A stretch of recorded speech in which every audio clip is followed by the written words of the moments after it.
read one book a day, and tonight we're diving into Mrs Dalloway. We've all struggled between propriety and sincerity, wandered between the expectations of the world and the desires of our hearts, wearing a just right mask to play the person others want us to be. This classic stream of consciousness novel, written by Virginia Woolf in 1925, holds the shadow of each of us. It has no thrilling plot, only recording a single day in London, yet it dissects the complexity and tenderness of human nature, articulates the spiritual confusion of the British people after the war, and touches the most hidden anxiety and loneliness in each of us today. Clarissa Dalloway, a middle-aged woman living in London's upper class, is married to Richard Dalloway, a gentle and decent member of Parliament. They lead a perfect middle-class life in the eyes of others, with a spacious and comfortable house, a stable social status, and enough financial resources to host a grand dinner party. But only Clarissa herself knows that behind this perfection lies countless compromises and self-suppression. Born into a decent family, she was lively and sensitive in her girlhood, full of longing for life. At that time, her heart was filled with a longing for freedom and a passionate love. On the cool June morning in London, Clarissa, as usual, dressed appropriately and walked out of the house to buy flowers on Bond Street. That was her most important task of the day, to pick a bunch of the most suitable flowers for the dinner party that night.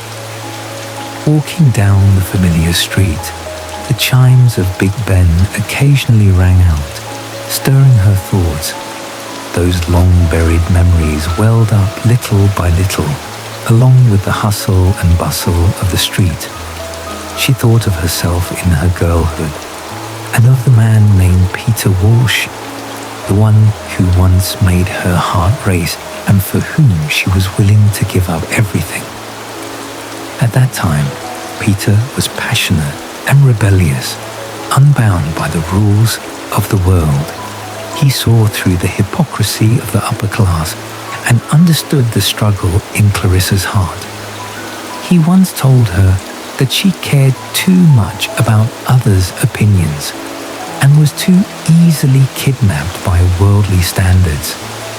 But back then, Clarissa ultimately did not have the courage to break free from her family's expectations, nor the courage to follow Peter in pursuit of an uncertain but free life. She remembered that Peter had left angrily back then, telling her before he left that she would marry a soulless man and live an empty life. At that time, she did not agree, and even thought Peter was too extreme. She believed that a decent marriage and a stable life were the best destination for a woman. But now, decades later, standing in front of the flower shop on Bond Street, her fingers touching the delicate petals, an inexplicable sadness welled up in her heart. She had married Richard, a man who was always gentle and decent. There were no quarrels or conflicts between them, but there was also no passionate love or spiritual resonance. Richard never understood the delicacy and struggle in her heart, nor did he ever truly enter her inner world. What he cared about was always parliamentary affairs and social evaluations. At this moment, he was probably in his study handling documents, never thinking that his wife was experiencing an inner storm on her way to buy flowers. As Clarissa chose the bouquet, fragments of her girlhood kept flashing through her mind. Back then, she ran with Peter in the rural fields, talked about literature and ideals together, and complained about the hypocrisy of the upper class. Back then, she dared to express her joys and sorrows, dared to pursue what she truly wanted. But when did she become cautious and timid? When did she learn to cover her inner loneliness with a smile and her inner emptiness with propriety? She knew it was from the moment she chose to marry Richard, from the moment the rules of the upper class gradually smoothed her edges and corners. She had carefully hidden the real, rebellious, freedom-loving self, leaving only a decent, elegant Mrs Dalloway, who met the world's expectations. When she returned home, the servants were already busy decorating the dinner venue and preparing the food, everything proceeding in an orderly manner. Clarissa walked into her room, sat in front of the mirror, and looked at herself. There were fine lines at the corners of her eyes, a few grey hairs in her hair, wearing an exquisite dress and a decent makeup. But in her eyes, there was an indelible tiredness and confusion. She thought of Peter, of his prophecy back then, and a sense of self-mockery arose in her heart. Perhaps Peter was right. She was indeed living an empty life, dealing with various social occasions every day, saying insincere words, meeting people she didn't like, doing things she didn't want to do, yet having to pretend to enjoy it. She thought of her daughter Elizabeth, a young girl in her prime, rebellious and independent, not bound by the world's rules like her. Elizabeth did not like upper-class social gatherings or those hypocritical greetings. She preferred to stay in her room reading, thinking, or being with people she liked. Looking at her daughter, Clarissa felt both envy and worry, envious of her freedom and courage, worried that she was too rebellious and would be hurt by the world's gaze.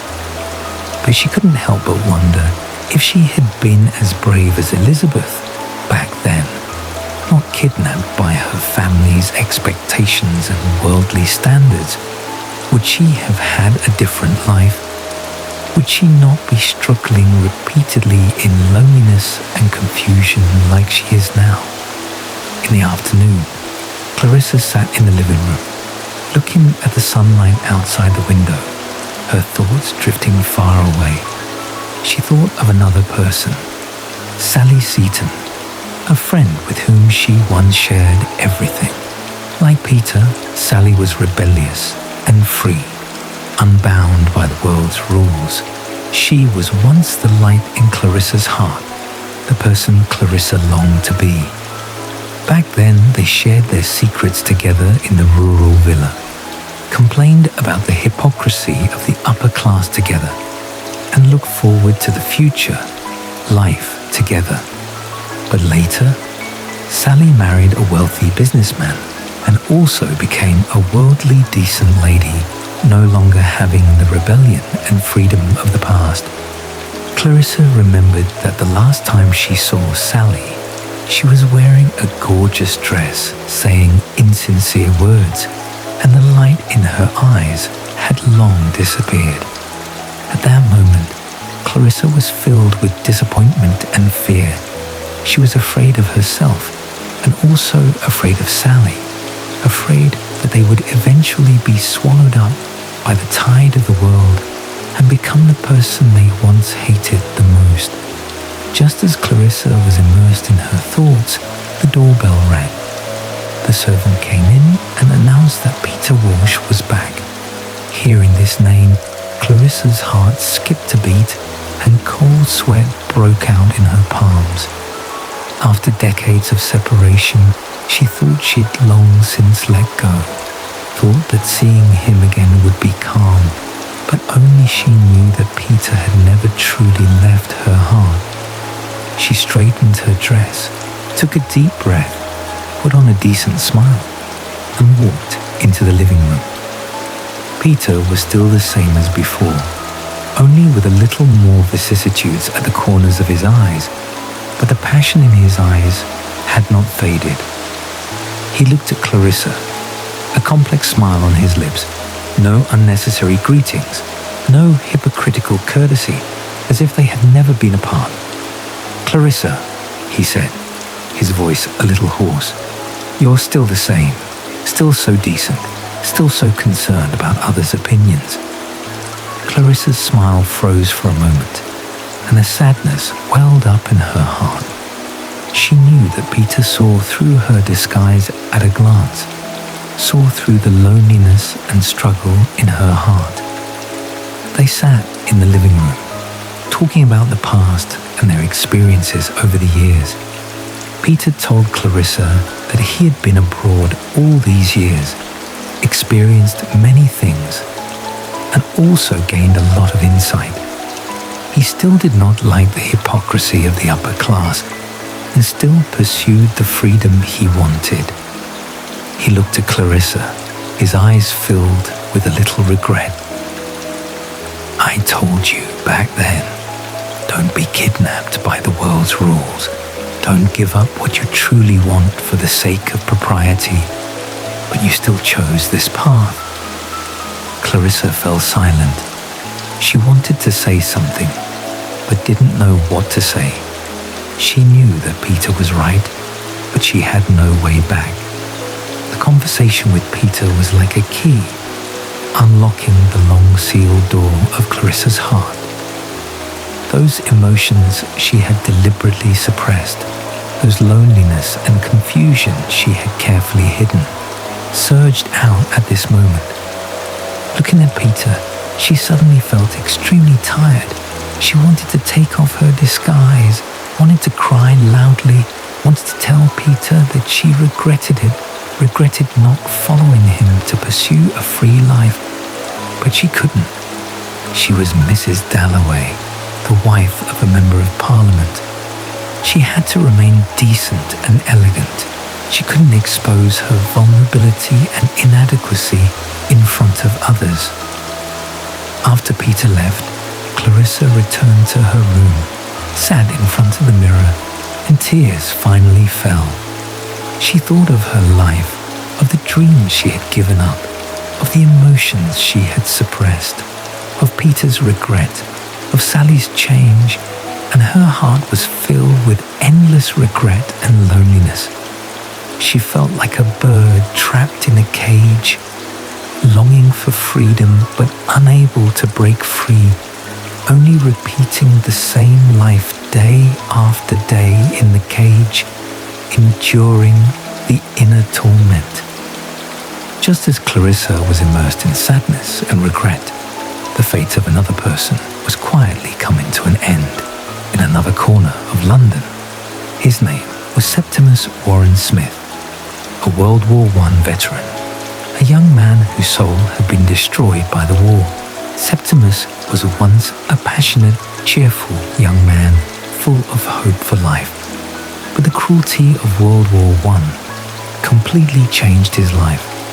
During the war, he witnessed the death of his best friend Evans, who was hit by a shell in front of him, blood and flesh flying everywhere.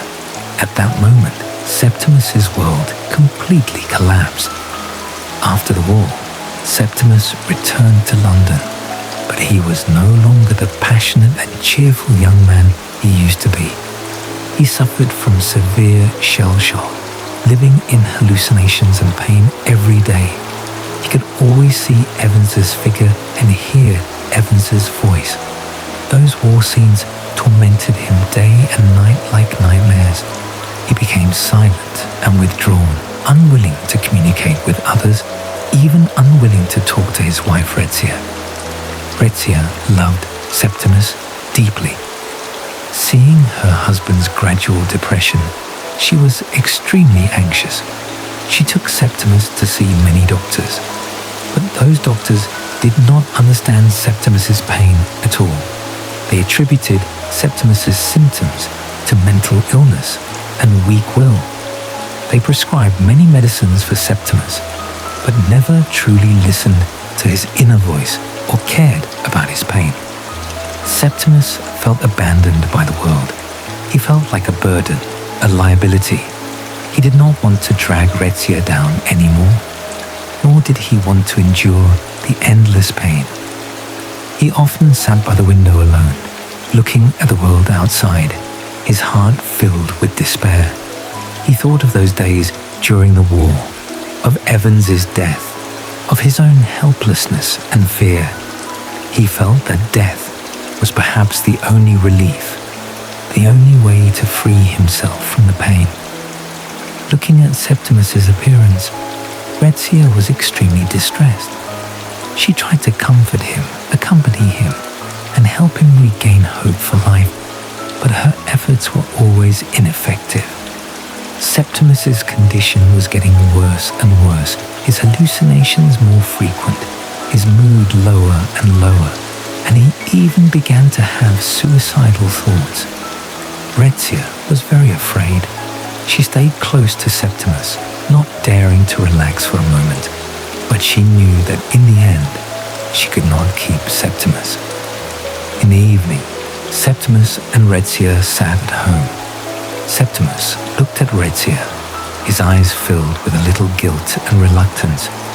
He knew that he was sorry for Redzia, sorry for the woman who had always been by his side, but he really could not bear the endless pain anymore, and he really could not face this indifferent world. Taking advantage of Redzia's inattention, Septimus stood up, ran to the window, and jumped out without hesitation. At that moment, his pain finally ended. At that moment, he finally gained freedom. At the same time, Clarissa's dinner party was in full swing. Guests gathered, dressed in elegant clothes, toasting each other. Everyone wore a decent mask, saying insincere words with a hypocritical smile on their faces. Clarissa moved among the guests, elegant and decent, perfectly playing the role of Mrs Dalloway. But her heart was always empty, still wrapped in loneliness and confusion. She occasionally thought of Peter, of their conversation that afternoon, of the dreams she had given up, and a sadness welled up in her heart. Halfway through the dinner party, a doctor, Dr. Bradshaw, came to the dinner party with his wife. Dr. Bradshaw was Septimus's attending doctor.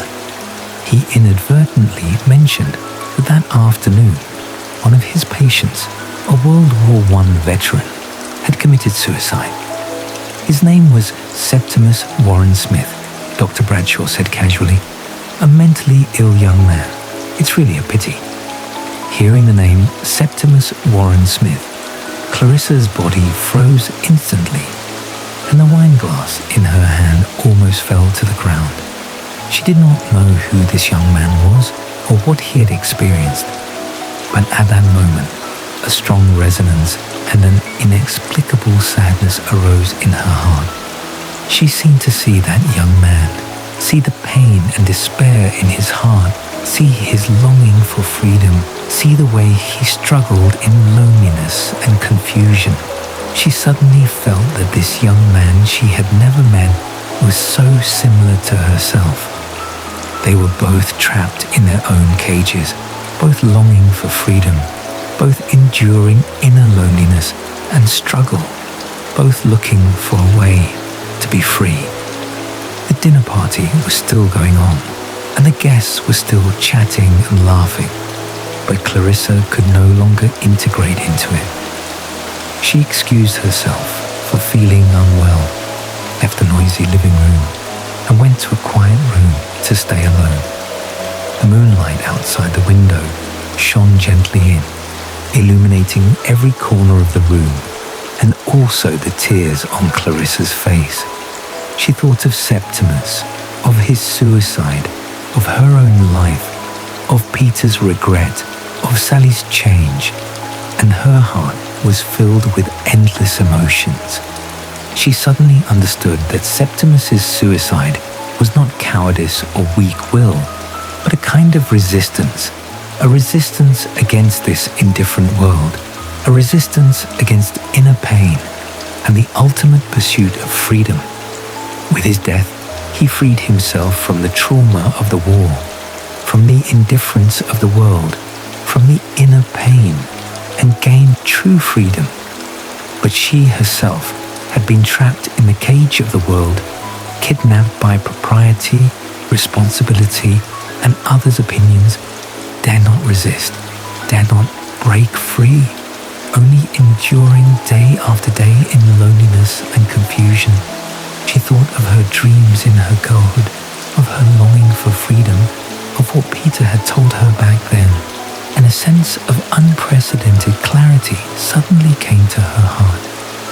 She knew that in her life, she might never be able to gain freedom in the extreme way that Septimus did, might never be able to break free from the worldly constraints, and might never be able to become the person she truly wanted to be. But she also knew that she could no longer compromise and suppress herself as before, could no longer cover her loneliness with propriety, could no longer hide her confusion with responsibility. She had to learn to listen to her inner voice, learn to accept her vulnerability and inadequacy, learn to find a world of her own in the cage of the world, and keep a real self for herself. The night grew darker and darker. The chimes of Big Ben rang out again and again in the silent night, stirring Clarissa's thoughts and touching her heart. She stood by the window, looking at the London night view outside, and her heart gradually calmed down. Those past regrets, loneliness and confusion still existed, but she was no longer troubled by these emotions as before, no longer struggling repeatedly in the maze of her heart. She knew that life might be like this, full of regrets and struggles, full of helplessness and confusion. But we still have to work hard to live, still have to find our own hope and freedom in the predicament.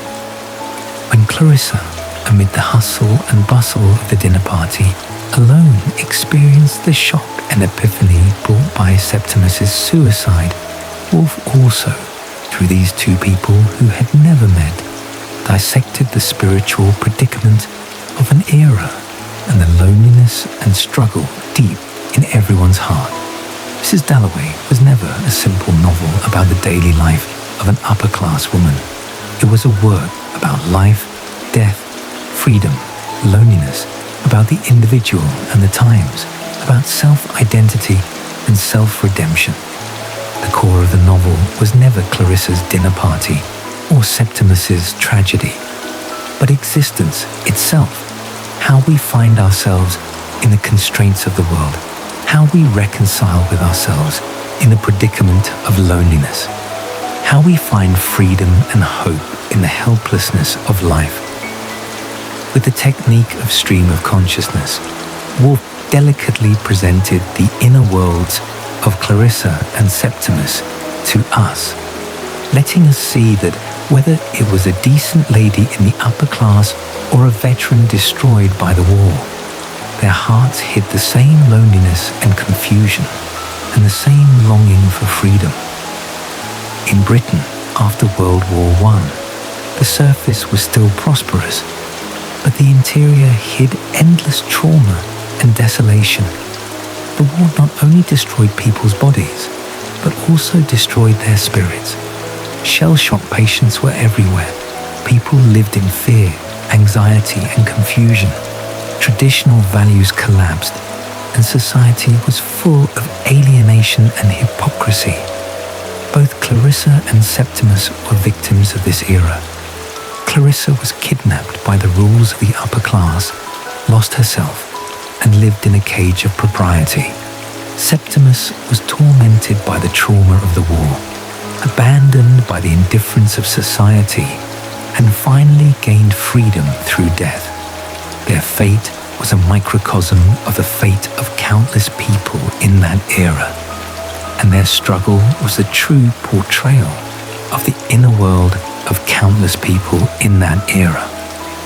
And this kind of struggle still has strong practical significance today. We live in a fast-paced and high-pressure era. Every day we deal with work, life and social interactions, wearing a decent mask, saying insincere words, doing things we don't like. We are used to wrapping ourselves in strength propriety and responsibility, used to suppressing our emotions, used to hiding our loneliness and confusion. We are afraid of being denied by others, afraid of being eliminated by society, afraid of becoming an outsider in the eyes of others. So we compromise step by step, give up our dreams step by step, and gradually become the person we once hated the most. Just like Clarissa, in the tide of the world, we gradually lose ourselves, not knowing who we are, nor knowing whether this kind of life is what we want or what we have to accept. This book tells us that loneliness is an inherent fate of everyone. Whether we are in a prosperous social occasion or staying alone, our hearts have unknown loneliness. And this loneliness is never shameful or terrible. It is the most true portrayal of our hearts, an opportunity to talk to ourselves.